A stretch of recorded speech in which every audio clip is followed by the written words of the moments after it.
Muito boa noite, meus irmãos e amigos. Como é bom estarmos aqui mais uma vez com a nossa mesa de explanação bíblica, realizado pela Primeira Igreja Batista de Presidente Prudente, com o objetivo de estarmos levando a palavra de Deus, refletindo sobre os ensinamentos da palavra de Deus, para que nós possamos assim estarmos crescendo espiritualmente, compreendendo, tudo aquilo que o nosso Deus tem a nos falar.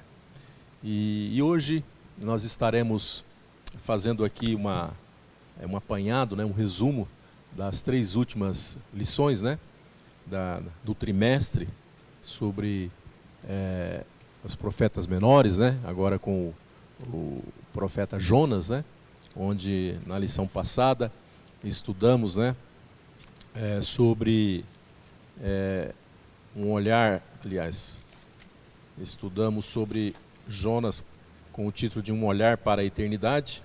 E agora nós temos aqui a lição de número 11, Um Olhar Limitado. A lição de número 12, que tem como título Um Olhar Enganoso. E a última lição seria A Palavra de Deus é a Mesma. Eu estarei lendo aqui os textos áureos, para que nós possamos assim ter uma noção realmente do que nós iremos estudar nesta noite.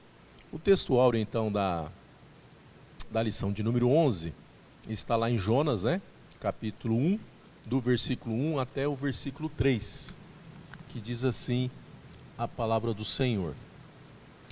Jonas 1, de 1 a 3. E veio a palavra do Senhor a Jonas, filho de Amitai, dizendo: Levanta-te, vai à grande cidade de Nínive e clama contra ela, porque a sua malícia subiu até mim. E Jonas se levantou para fugir de diante da face do Senhor para Tarsis. E descendo a Jope, achou um navio que ia para Tarsis, pagou, pois, a sua passagem e desceu para dentro dele, para ir com eles para Tarsis, de diante da face do Senhor. Agora vamos ler o texto áureo da lição de número 13, da última lição, que está lá em Jonas capítulo 3, no versículo 5, que diz assim a palavra do Senhor. E os homens de Nínive creram em Deus e proclamaram um jejum, e vestiram-se de pano de saco, desde o maior até o menor. Nós vamos orar ao nosso Deus, pedindo a Ele orientação e sabedoria para o estudo desta noite.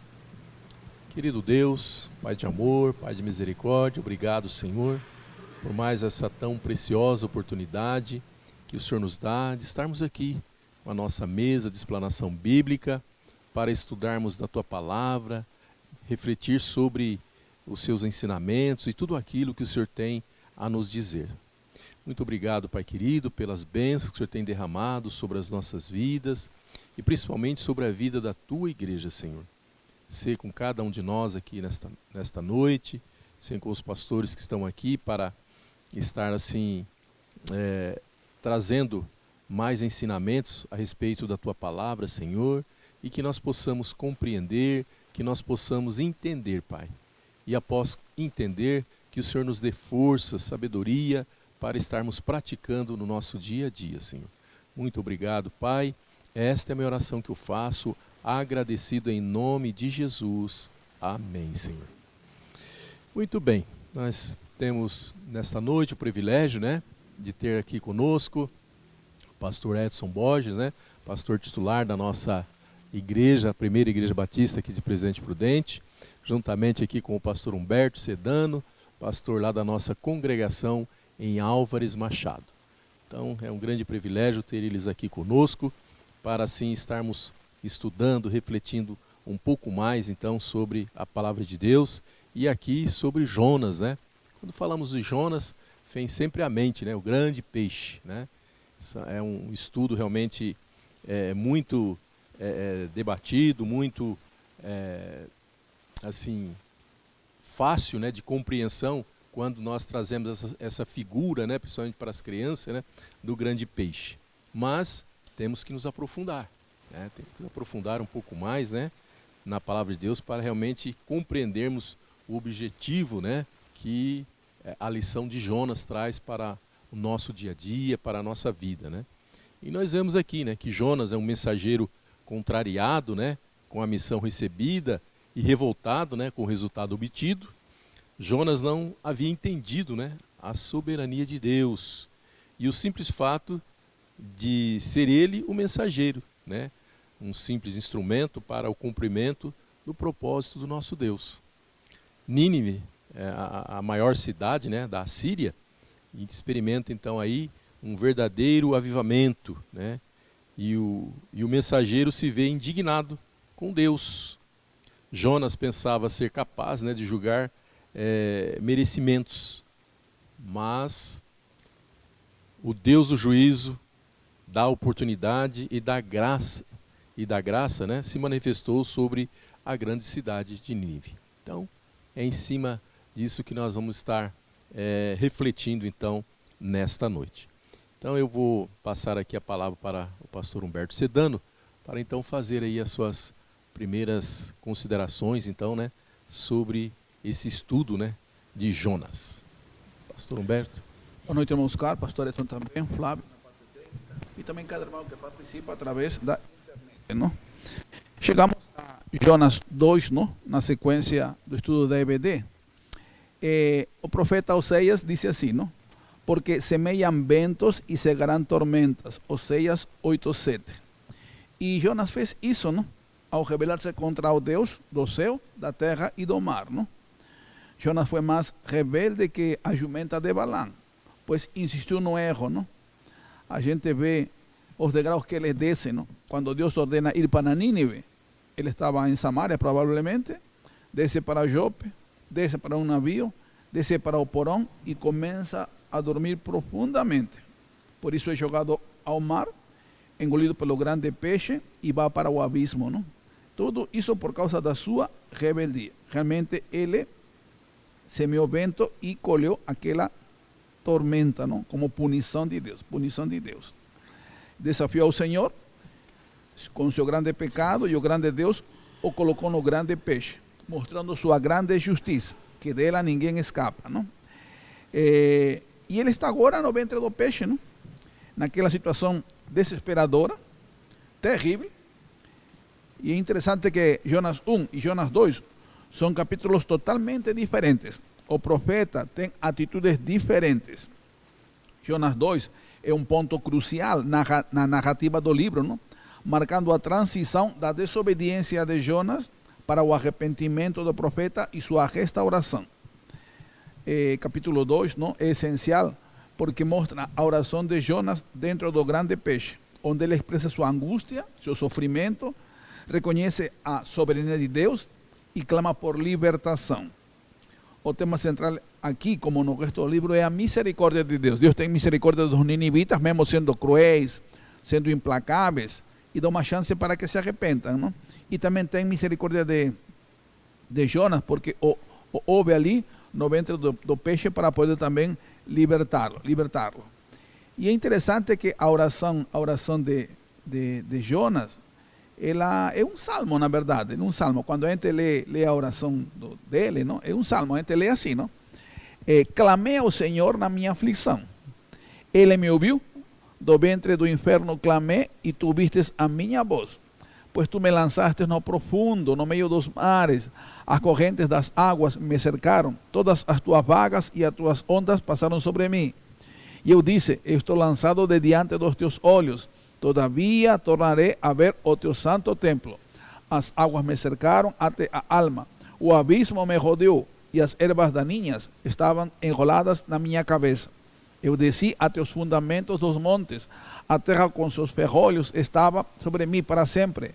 Mas tu fizeste subir a minha vida da decomposição. Ó Senhor meu Deus, quando minha alma desfalecia em mim, lembrei-me do Senhor. E minha oração entrou a ti, no teu santo templo. Os que observam as falsas vaidades desprezam a misericórdia. mas eu sacrificarei a ti com a voz de agradecimento. Eu pagarei o que botei. A salvação é do Senhor. Aí termina a oração e o versículo final diz: e o Senhor falou ao peixe e este vomitou a Jonas na terra seca. É interessante que no capítulo 1, os marinheiros clamam aos seus deuses e Jonas dorme profundamente. Agora aqui, os marinheiros continuam a viagem. Agora quem está clamando profundamente é Jonas, não? Ele está clamando profundamente a Deus dentro do ventre do peixe,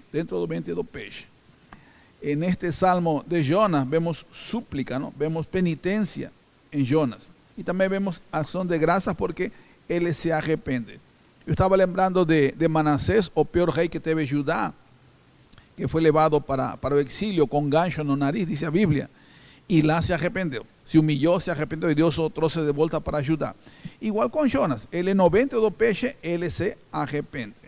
E vai renovar na oração que ele faz o compromisso com o Senhor, não? Quando ele fala assim, não? Mas eu sacrificarei a ti com a voz de agradecimento e pagarei o que botei. O compromisso desse profeta fiel, não? É interessante porque assim também termina o capítulo 1. Só que a oração, no caso, é dos marinheiros, não? A Bíblia fala isso, não? Que eles também sacrificaram a Deus e eles também fizeram um voto para Deus, que se converteram os marinheiros, não? Neste caso, Jonas, ele se reconcilia com o Senhor, não? Então, diante da morte, o profeta começou a orar fervorosamente. E tem essa poesia dos salmos, não? Muito rica, não? Sincera, clamando ao Senhor, E essa oração é uma oração sobre pressão.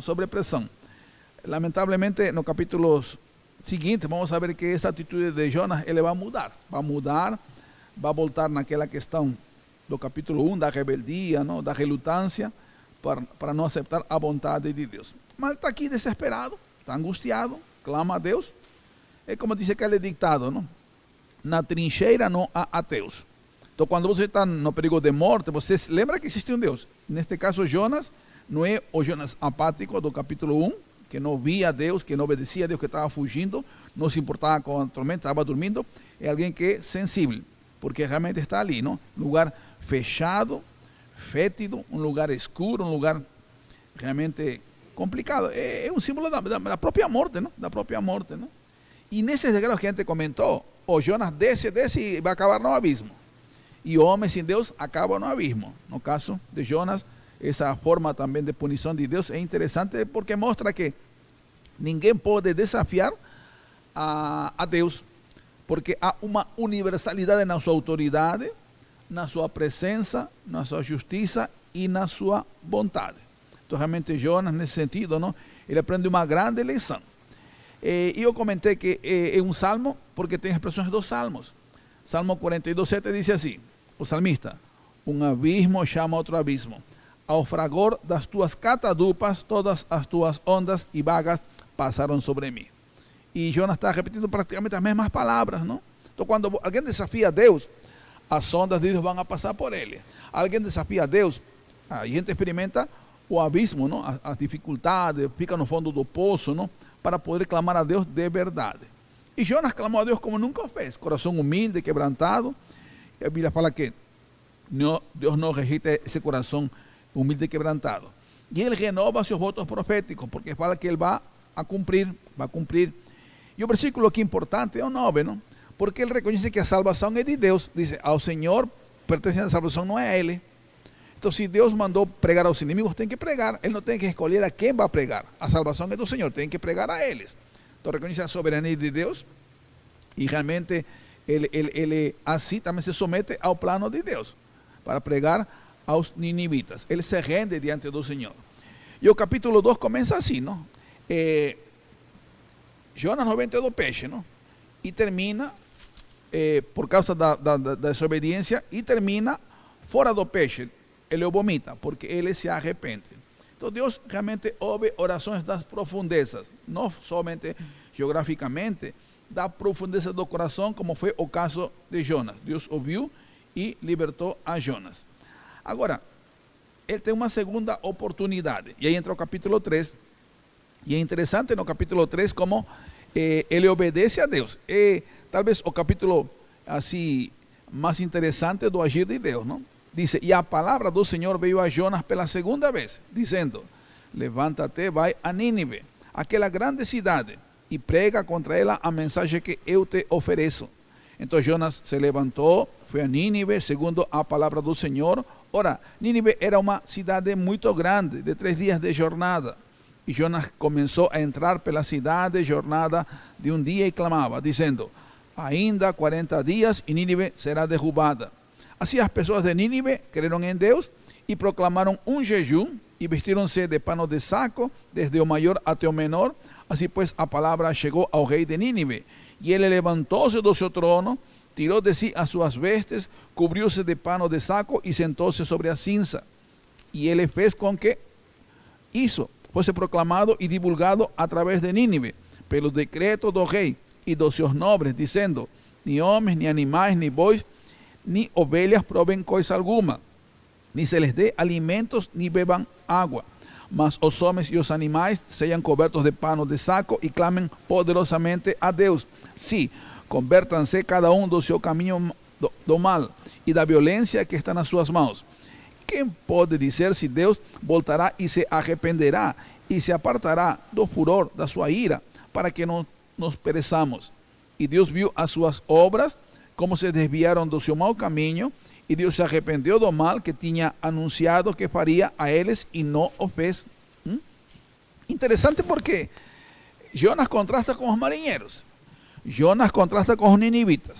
Porque houve nos marinheiros maior sensibilidade e obediência que em Jonas. Igual aqui também.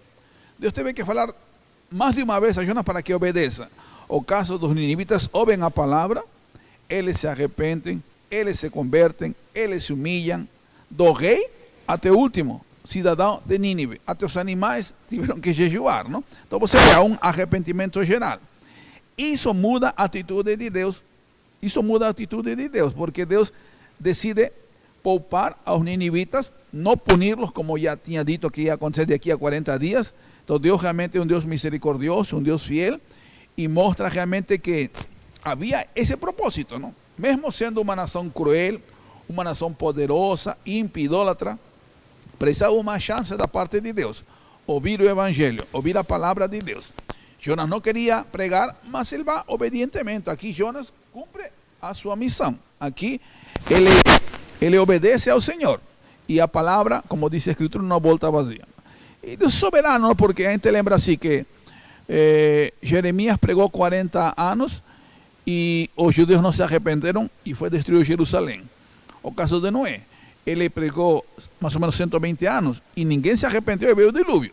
Neste caso, Jonas vai e prega e eles se arrependem, se convertem. É interessante realmente o poder da palavra para o pecador, não? Aqui realmente ele está cumprindo sua missão, ele está obedecendo a Deus porque era profeta do Senhor, era sua responsabilidade, certamente, assim, elevar a mensagem do Senhor. Agora, é interessante, já entrando aqui no capítulo final, não? Capítulo final, a reação de Jonas. A reação de Jonas. Mas isso desagradou muito a Jonas, e ele ficou enfurecido. E ele orou ao Senhor e disse, peço-te, Senhor, não foi esta minha fala quando ainda estava em minha terra? Por isso fugi antes para Tarsis, pois sabia que és um Deus gracioso e misericordioso, tardio para se irar e de grande bondade, e que te arrependes do mal. Por isso agora, ó Senhor, eu te imploro, tira minha vida, pois é melhor para mim morrer do que viver. E disse o Senhor, fazem bem em ficar irado. Então Jonas saiu da cidade e sentou-se no lado leste da cidade. Ali fez para si uma tenda e sentou-se debaixo dela, à sombra, até ver o que aconteceria à cidade. E o Senhor, Deus preparou uma abobobeira e a fez nascer por cima de Jonas, para que fizesse sombra sobre sua cabeça, a fim de o livrar de seu enfado. Assim Jonas se alegrou demasiadamente por causa da aboboeira. Mas Deus preparou um verme quando a manhã subiu no dia seguinte, o qual feriu a aboboeira, e esta se secou. E aconteceu que quando o sol apareceu, Deus preparou um vento do leste forte, e o sol feriu a cabeça de Jonas, que desmaiou, e desejou com toda a sua alma morrer, dizendo, é melhor para mim morrer do que viver. E Deus disse a Jonas, faço bem em ficar irado por causa da boboeira. E ele disse, faço bem em ficar irado até a morte. E disse o Senhor, tu tiveste pena da boboeira, na qual não trabalhaste, nem a fizeste crescer, que nasceu em uma noite, e em uma noite pereceu. E não deveria eu poupar Nínive, aquela grande cidade, onde estão mais de 120.000 pessoas, que não sabem discernir entre sua mão direita e sua mão esquerda, e também muitos animais. Então, se no capítulo 1 Jonas agiu mal, porque se rebelou contra Deus, não desobedeceu, aqui no capítulo 4 agiu pior, não? Porque lembremos que Lucas 15 menciona 3 festas, não? Quando se perdem a moeda, uma dracma, quando se perde a ovelha e quando se perde o filho pródigo, não? E quando eles voltam, diz que se alegram as pessoas, e assim a festa não só quando um pecado se arrepende. No caso de Jonas, ele não se alegrou, ele ficou bravo, ficou irado, não? Ele não queria que se arrependessem, ele queria que fossem punidos. Um comentarista fala, o nome de Jonas é Pomba. Ele se assenta de longe esperando que seja destruído Nínive. Parecia um abutre, não? Ele queria a morte dos ninivitas.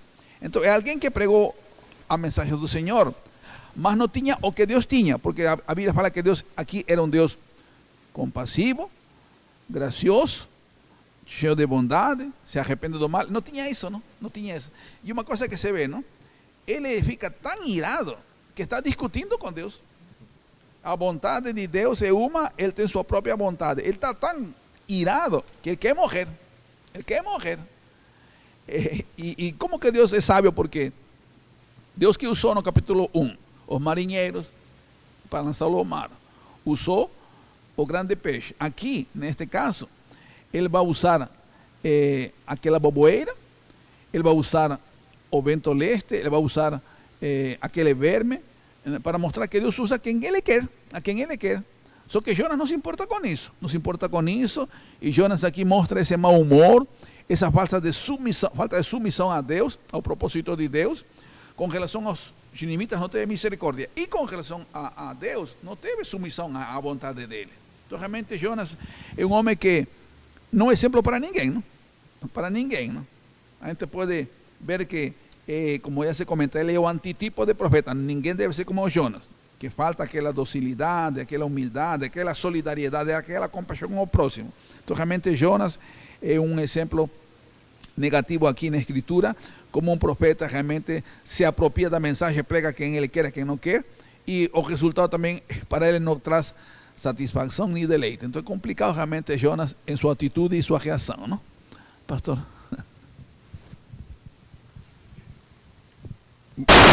Muito bom estar aqui. Amado Diácono Oscar Pereira, nosso amado pastor Humberto Sedano, e que bom que você acessou a nossa mesa de explanação aqui da Primeira Igreja Batista de Presidente Prudente, não é? Terminando então esse trimestre com Jonas, o profeta Jonas, não é? E depois de caminhar aí por alguns profetas menores, não é? Como Amós, Oséias, né? Miqueias, chegamos agora então aqui a Jonas, não é? E nessa explanação excelente do nosso amado pastor Humberto, vamos apenas fazer alguns destaques que é muito interessante, não é? Na lição de número 10, porque hoje fazemos um resumo da 11, 12 e 13, nós temos aqui perguntas inquietantes, não é, que o autor coloca. É fato que Deus já havia anunciado a invasão como castigo, não é, para o Reino do Norte, né, porque ele é do Reino do Norte, vamos lembrar que ele é do Reino do Norte, do tempo do rei Jeroboão II, não é? E é um tempo de grande prosperidade em Israel, e o povo não aproveitou esse tempo para se voltar para Deus, né?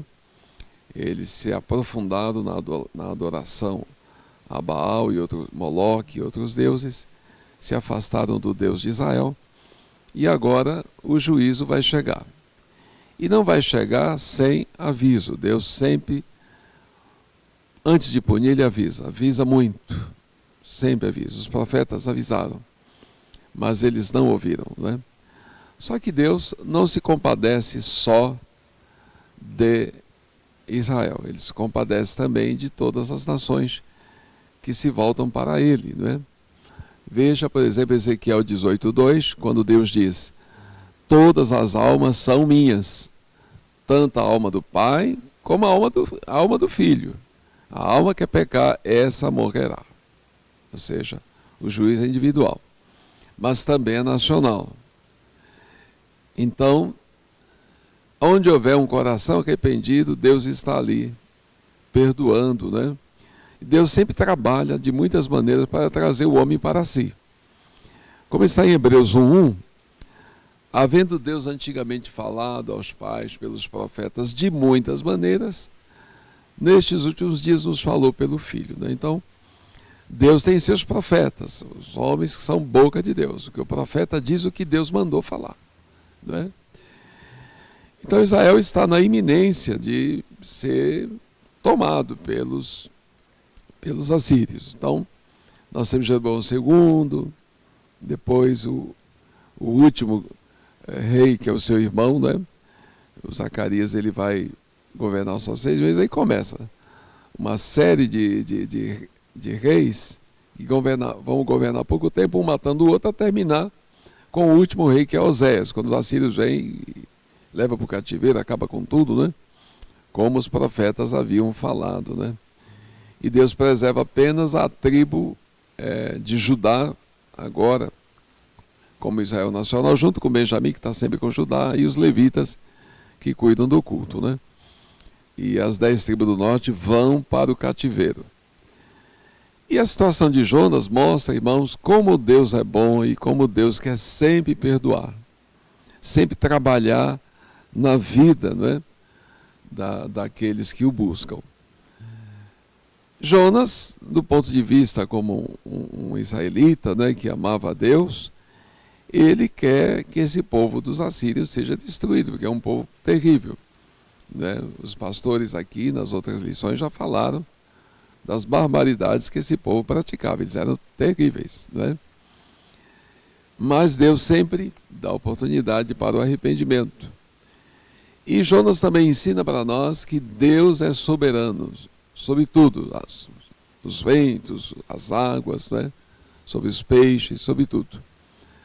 E quando ele dá uma ordem, se ele quiser que você cumpra, não há como escapar dele, né? Porque Jonas, né? Deus manda ele para leste, ele vai para o oeste, né?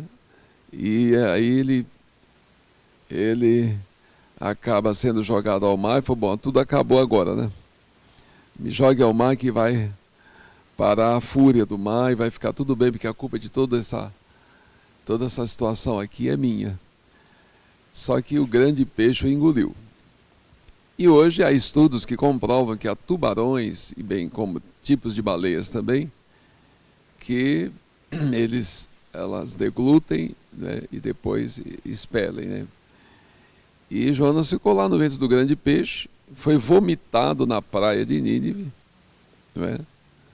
Com marcas agora indeléveis dos sucos gástricos do grande peixe. E ele vai cumprir. Aí vem a segunda vez que o pastor Humberto já falou, que é o capítulo 3, vez. Na primeira ele fugiu, agora na segunda ele já está na praia de Nínive. Ele tem que ir. São 3 dias caminhada, um dia caminhada de 30 quilômetros.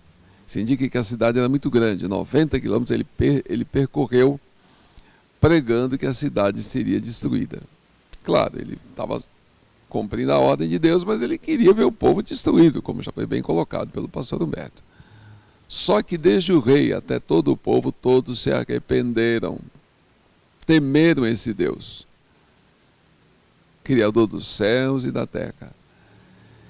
E Deus então não destruiu a cidade, mas Jonas ficou esperando a cidade ser destruída, né? E aí Deus, já colocado pelo pastor Humberto, aquela planta que fez a sombra para Jonas, e depois Deus manda o bichinho que mata a planta, né? E Jonas ficou muito indignado, muito triste, desejando a morte, né? E Deus diz: olha, lá tem 120 mil almas, e animais, inclusive fala dos animais também, e animais, né? Você está com pena dessa planta que você não fez nada para ela crescer, e Não hei eu de me compadecer das 120 mil almas dos animais que lá habitam, né? E um detalhe interessante é que os animais sempre perecem com o ser humano. Em toda a Bíblia, pode ver. Quando Deus manda um castigo para uma cidade, os animais também morrem. Eles perecem juntos. É sempre assim. Então, Jonas é um exemplo de que quando Deus tem uma chamada, ou vai ou vai, né? Não tem como, ele é soberano. Ele é soberano, ele é soberano. Deus pode tudo, ele é onipotente, né? Ele tem todo o poder, não há como você não cumprir. Porque para Deus não há impossíveis. Tudo para Deus é possível, né? E aí, no tema do autor, um olhar limitado, é interessante ele escolher essa expressão da questão do olhar, que é a questão da visão, né? Quando os 12 espias foram enviados lá por Moisés, em Números capítulo 12, eles voltaram dizendo, 2 creram, Josué e Calebe, que Deus cumpriria a sua promessa. E 10 voltaram dizendo, com a visão distorcida, né? Que viram gigantes, cidades moradas, e carros de ferro, etc. e tal, que seria impossível que eles obtivessem a promessa de Deus, que eles vencessem aqueles povos, né? Quer dizer, com essa visão distorcida, eles só enxergavam os gigantes, os carros de ferro, as cidades muradas. Eles não viam o plano de Deus. Qual é o plano de Deus? Ajuizar aquelas nações. Ajuizá-las. Em razão dos pecados que praticavam. E aí você pode, eu sempre quando falo sobre isso, peço para você olhar Levítico 18, nos 22 nãos de Deus, e Levítico 19, nos 34 nãos. E aí você vai saber o que aqueles cananeus praticavam. E que Deus há séculos, já desde Abraão, avisara que eles seriam ajuizados quando enchesse o cálice da ira deles. Então o que está acontecendo ali é um juízo divino que vai acontecer. Então a vitória não depende do exército de Israel, que é um exército fraco. Não tem nenhuma chance diante daqueles cananeus gigantes, etc. Mas é Deus quem os mandou ali como vara de juízo. E eles devem cumprir o plano de Deus. No caso aqui, não é? Deus manda um homem anunciar que ele vai destruir. Que se eles não se arrependerem, serão destruídos. Não é? Mas Jonas vai pregar esperando que eles não se arrependam. Não é? Só que eles, desde o rei até todo o povo, se arrependem. E aí, comentando agora o final dessa lição 11, depois de virmos esse pano de fundo, Deus se compadece de toda pessoa que se arrepende, né? E nós temos a tendência de sermos duros, não é? Com pessoas que não estão nem aí com Deus, né? Então a gente deve se compadecer por elas, orar por elas, porque se morrerem em convenção, eles vão para o inferno. Não haverá mais chance por toda a eternidade. Então a igreja, hoje, nós como igreja, devemos nos compadecer, né? E levar essa mensagem. Se comprometer, né? E levar essa mensagem. Hoje, como igreja, toda a igreja tem essa chamada para levar essa mensagem, né? Nós temos a vocação especial que tem a ver com os pastores, evangelistas, mestres, né? Mas todo crente, né, tem uma chamada, é chamado para a salvação, e agora salvo deve levar a outros também esse conhecimento do Evangelho, né? Não podemos ficar aí indignados, né, com as pessoas que ainda não se arrependeram. E essa questão não mudou. Às vezes você vê, eu conheço pessoas assim, Oscar, nosso diácono Oscar com certeza conhece, pastor Humberto também, e você deve conhecer. Gente que era terrível. bebum aí de ficar cair na rua, falava um monte de palavrão, batia na mulher, brigava na rua. É um cara assim que ninguém diria que ele mudaria.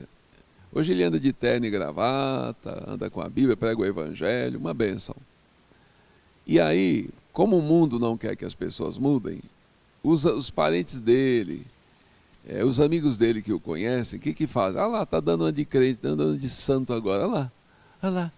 Era um bebum, falava palavrão, comprava e não pagava, agora diz que é crente. É crente agora. Então o mundo, ele não aceita essa mudança.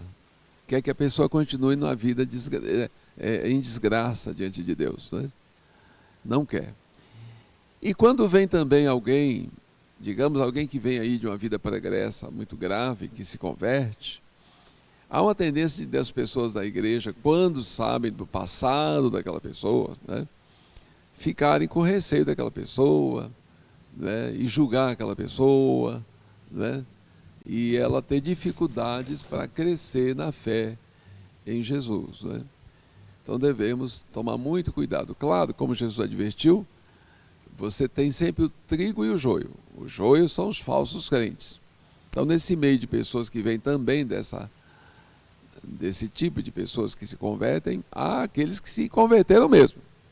E há aqueles que fingem que se converteram, mas não irão adiante, né? Como está em 2 Timóteo 3, eles não irão adiante, porque não são convertidos genuínos, eles não têm a perseverança do salvo genuíno. Então, logo ficarão pelo meio do caminho, que é a semente, né? Não é a semente de boa terra lá da parábola do semeador.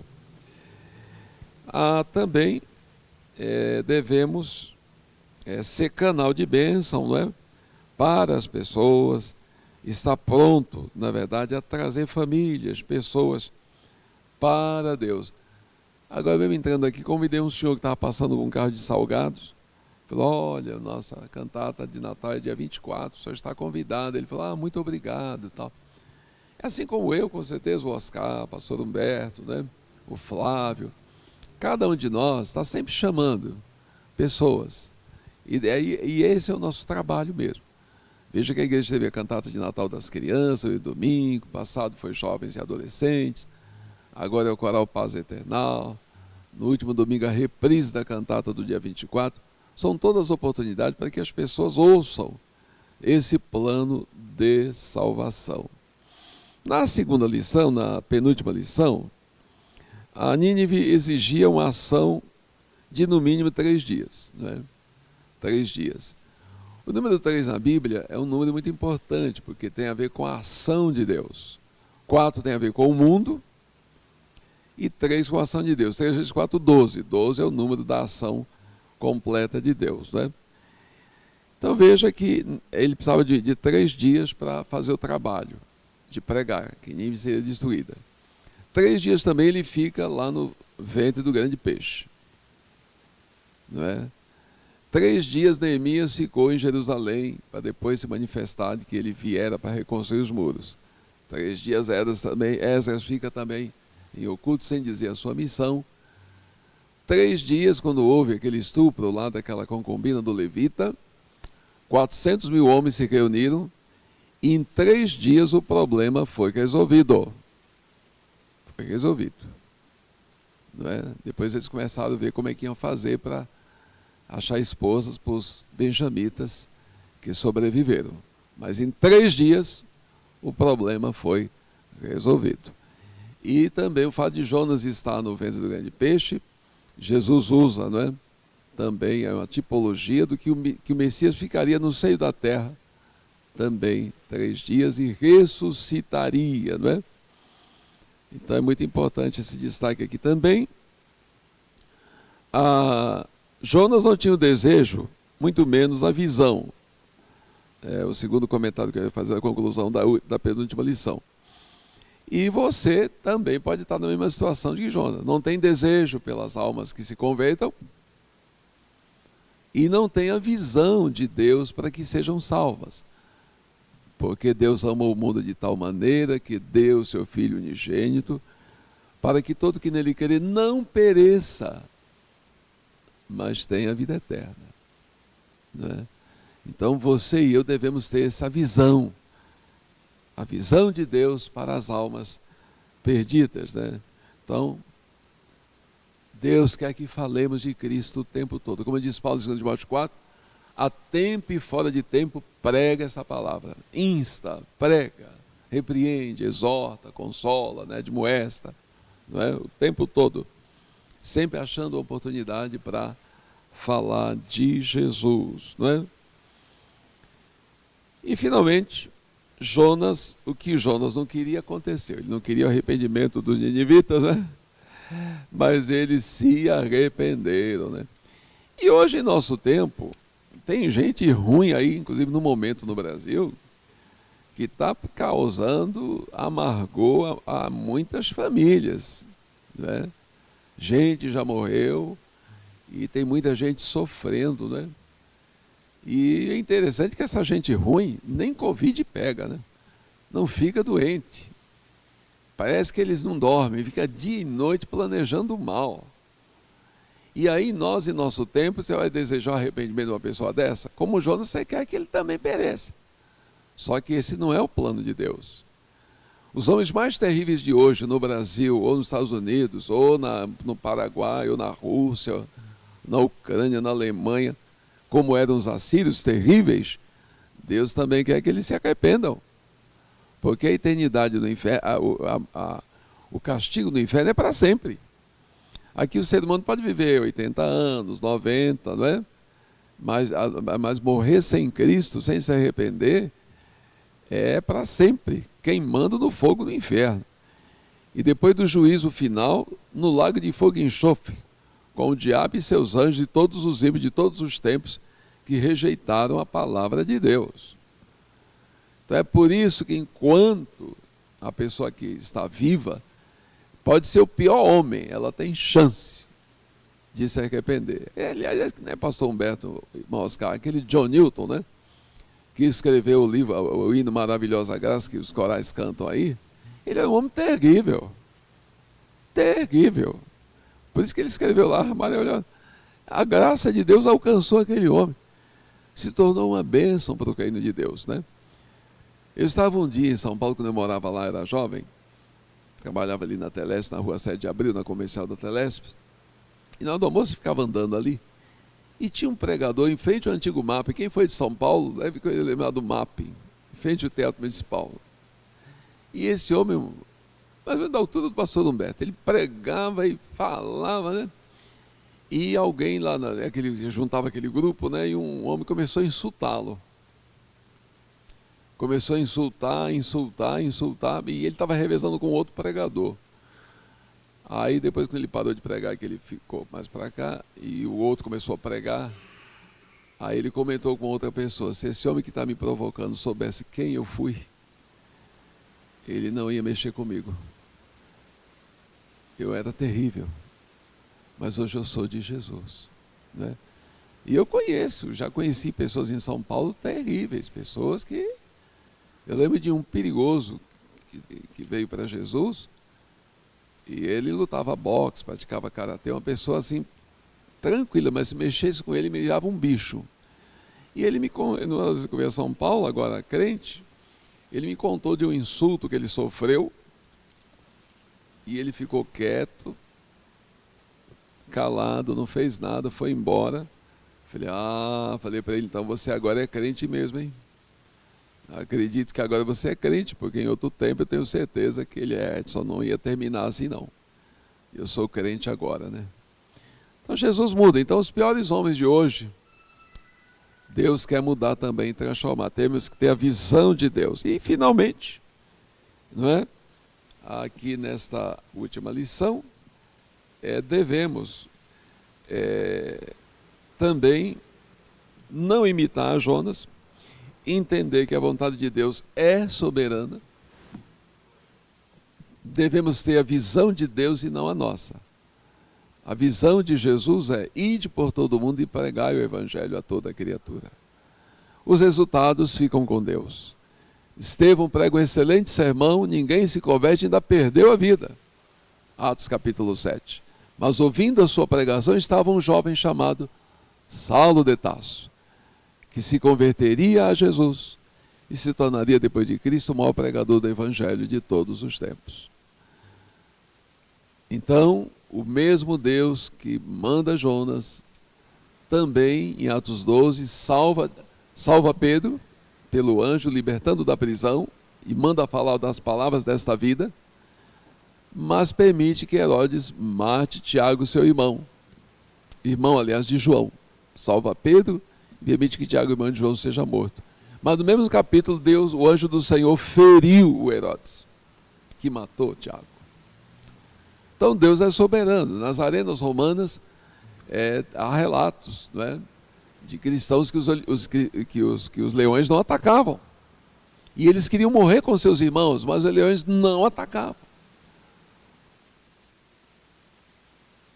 Então, todos aqueles que morreram porque Deus permitiu, Deus tinha um plano que foge ao nosso entendimento. Deus tem seus mistérios.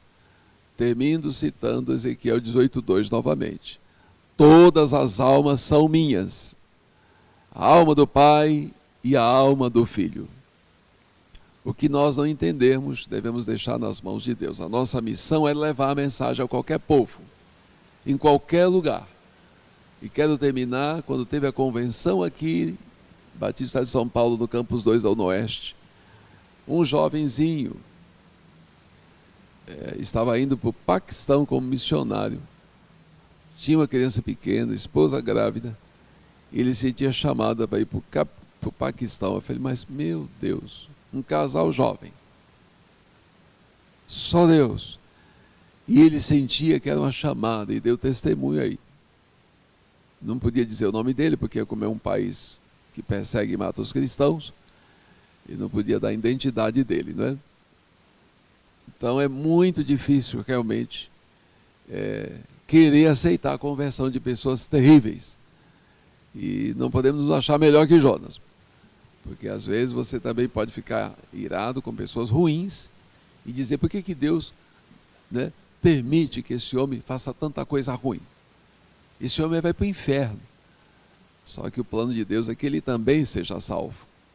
Ele, todas as pessoas, enquanto respirarem, esse é o plano de Deus, que todos se arrependam e todos sejam salvos. Muito bem, meus irmãos amigos, como é maravilhosa, né, essa história de Jonas, como contém, né, muitos ensinamentos, né, para as nossas vidas, quantas exortações, né, para que nós possamos aprender, né, não ser como Jonas, né, em determinados momentos onde ele realmente desobedece a Deus, né. Então, o que nós aprendemos aqui, não basta ouvir, né, não basta ouvir a voz de Deus, a voz do nosso Salvador. Temos que obedecer, né, temos que obedecer. E também nós vemos aqui que essa história de Jonas mostra que realmente Deus é misericordioso e compassivo, né? Ele é misericordioso para com as nossas vidas, né? E também mostra que, embora Deus possa punir, né, a desobediência, Ele também oferece a oportunidade, né, de arrependimento e perdão. Né? Como é maravilhoso, né, compreendermos essa atitude de nosso Deus. E também não há como fugir de Deus, né? Jonas aí tentando fugir, ficando distante de realmente onde Deus queria que ele fosse, não adianta, não tem como fugir de Deus, né?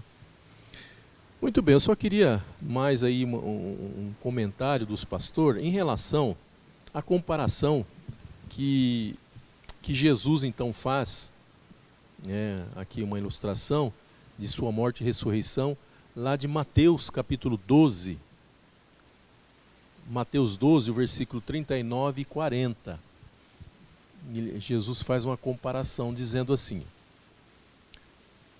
mas ele lhes respondeu e disse: uma geração má e adúltera pede um sinal, porém não se lhe dará outro sinal senão o do profeta Jonas.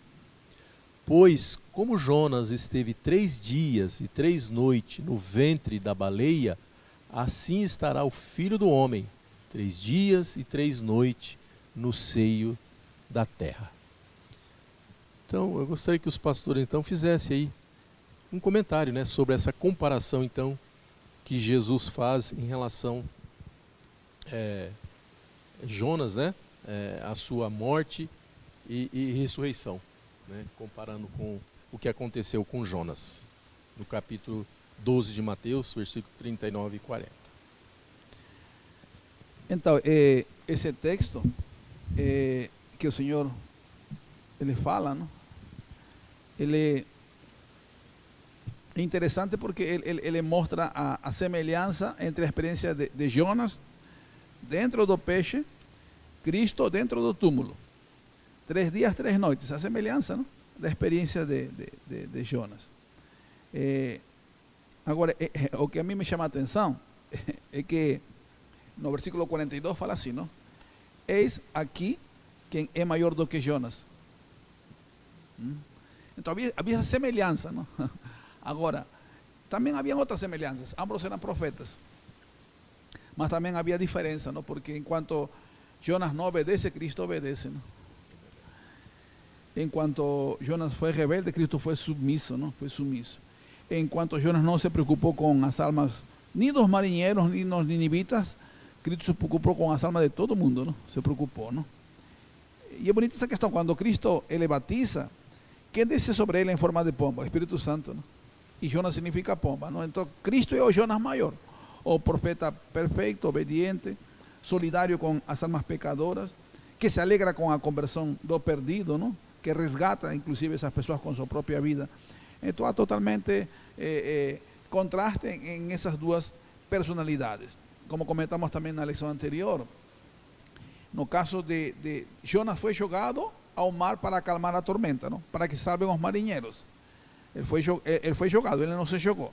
Agora Cristo, figuradamente, ele se joga, ele se entrega na cruz para salvar a todo mundo, todo mundo. Então realmente há essa semelhança dos 3 dias e das 3 noites que tanto Jonas como Cristo passam, um no ventre do peixe e outro no túmulo, mas fora disso, Cristo é totalmente diferente como profeta, como filho, como servo, obediente realmente, e ele encarna o que não tinha Jonas, porque Deus é misericordioso, Jonas não foi, Cristo é, não? Cristo é, não? A ponto de entregar sua vida para salvar-nos.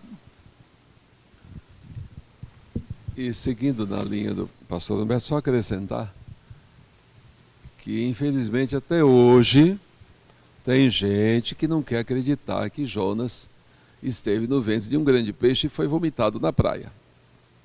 Então quando Jesus comenta esse sinal, ele está confirmando a história, que realmente isso aconteceu. Não é uma mitografia, uma mitologia, não é algo assim que alguém imaginou, não, uma lenda não é uma lenda.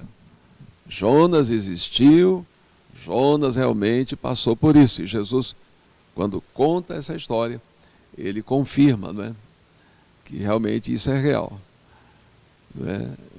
E Paulo, em 1 Coríntios 2, lembra que os gregos buscam sabedoria e os judeus pedem sinal. Então, o milagre, né? A palavra sinal aí é sinônimo de milagre. E eles queriam ver sinais de Jesus, de que ele era o Messias mesmo. Aí Jesus diz, olha, uma geração mais adúltera pede um milagre, mas nenhum milagre será dado senão o do profeta Jonas. Aí ele conta, né? Então, é o que a gente sabe até hoje, né, irmão Oscar, pastor Humberto, que a gente vê no nosso dia a dia aí do ministério. Quem quer ver milagre é porque não crê. Ele não quer saber. Veja o Jorão. O Jorão, ele é contemporâneo do grande profeta Elias, do grande profeta Eliseu, e morreu incrédulo, morto por Jeú, né?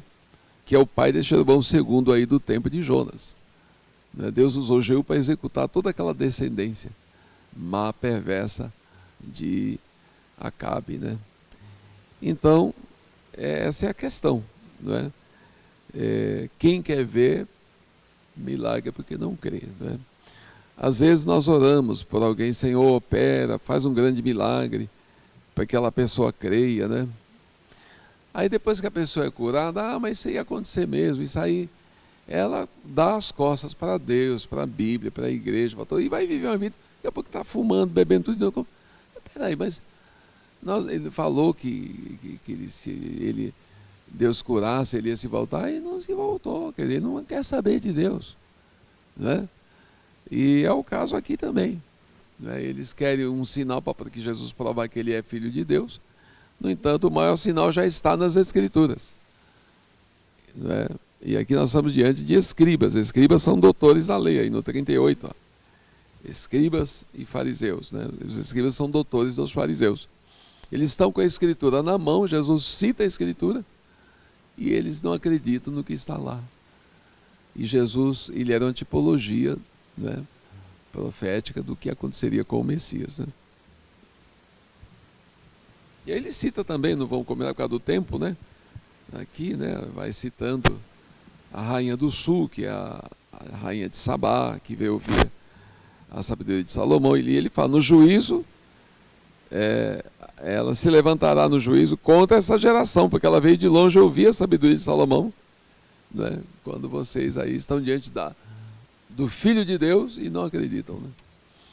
Porque quando Jesus estava ali também, estava acontecendo o cumprimento de Isaías 34 e 35. Os cegos teriam os olhos abertos, né? Os aleijados andariam, enfim, os mortos ressuscitariam. Isso tudo está acontecendo e eles estão duvidando que Jesus é o Messias, né? E nos dias de hoje ainda, né? Muitos querendo um sinal, querendo um milagre, né? Irmãos e amigos, né? Como o pastor sempre diz, né? Há muito o que dizer, mas o tempo não permite, né?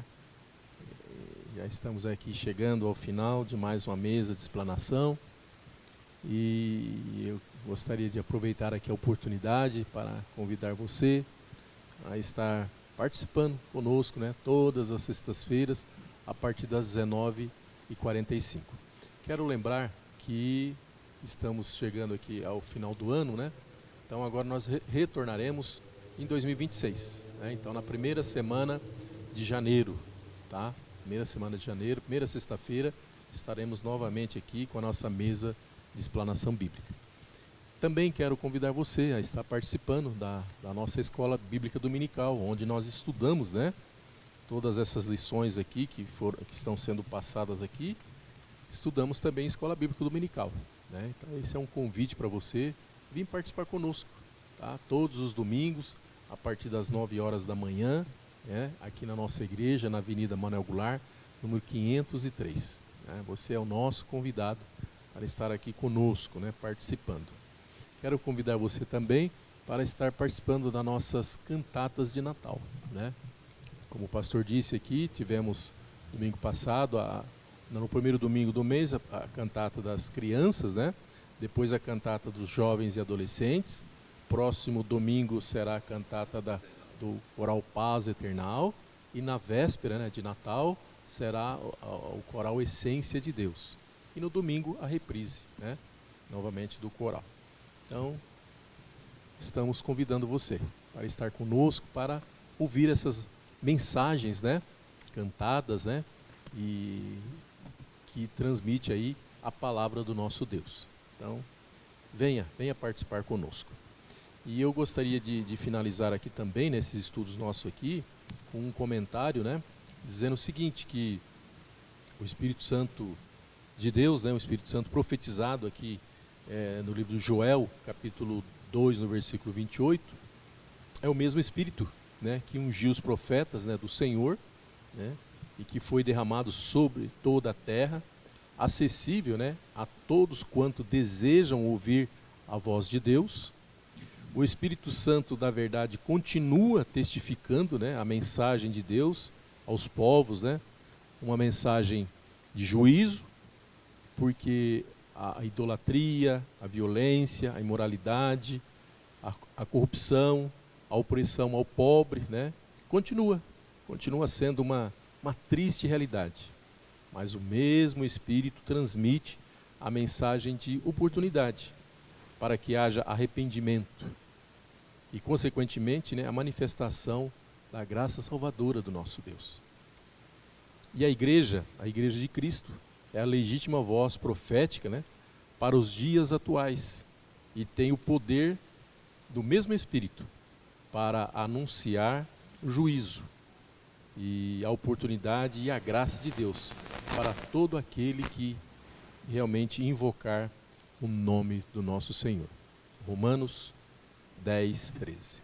Então que Deus nos abençoe, que possa assim estar abrindo a nossa mente, né, para essas mensagens, para esses ensinamentos, que possamos ser fortalecidos realmente com a palavra de Deus e colocar em prática, né, nosso dia a dia, para que nós possamos assim cumprir, né, aquilo que o nosso Deus tem nos ensinado, né, o id, levar a palavra de Deus, testemunhar, não ser pedra de tropeço, mas sim ser servos obedientes à palavra de Deus, para que nós possamos assim estarmos, né, ganhando almas para Cristo.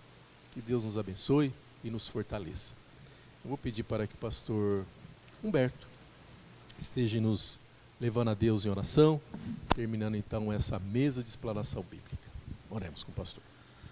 Amado Pai, Deus Todo-Poderoso, estamos na Tua presença, findando um novo estudo DVD. Obrigado pela Tua palavra, que possamos crescer nela, na graça, no conhecimento, para praticá-la, para compartilhá-la. Abençoa nossas famílias, abençoa nossa igreja, nossos pastores, abençoa também esta reta final do ano, as pessoas que estão também viajando para visitar familiares, que realmente tenhamos sempre como foco lembrar de Cristo como Senhor, como Salvador. Guarda nossas vidas, sustenta-nos, abençoa aqueles que estão adoentados, que estão enlutados. Lembramos da vida também do irmão Saltino, como também a irmã Maurícia, porque perderam suas filhas. Sustenta teus servos, sustenta também outras famílias enlutadas, aqueles que estão adoentados também sustenta eles, guarda-nos, guia-nos, abençoa nossas cantatas, que possamos proclamar a mensagem de salvação para as pessoas que não te conhecem. Derrama também bênção sobre o Brasil e também dá-nos um próximo ano abençoado, Pai Celestial. Pedimos tuas misericórdias, no nome santo e bendito do Senhor nosso Salvador. Amém. Amém.